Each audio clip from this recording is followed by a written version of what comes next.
How to buy Freg token. Now, before we start, this is not financial advice. I'm not professional or economic expert. So before investing in any project that you find on my channel, please do your own research.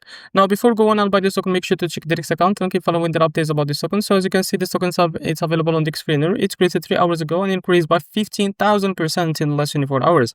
Now, to be able to buy this token, what you need to do is just click here to copy the token address and open your Bitget wallet. For that, as you can see, now go to your wallet and from the top right corner, click here and select the Ethereum network from here. After that, click on this plus icon and paste token address in the search bar. And as you can see, this is our token.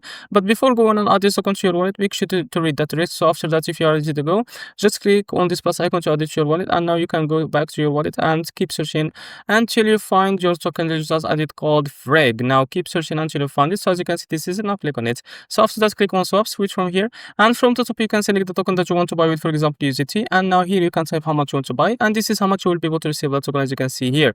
Now after that, as you can see, you will be able to find here swap. So because I don't have any fund on my wallet, I won't be able to see it here. So for you will be able to see a swap. Now click on it and now you can buy this token on your wallet. So this is how to buy Freg token. If you found this video helpful, please like and subscribe. See you in the next video.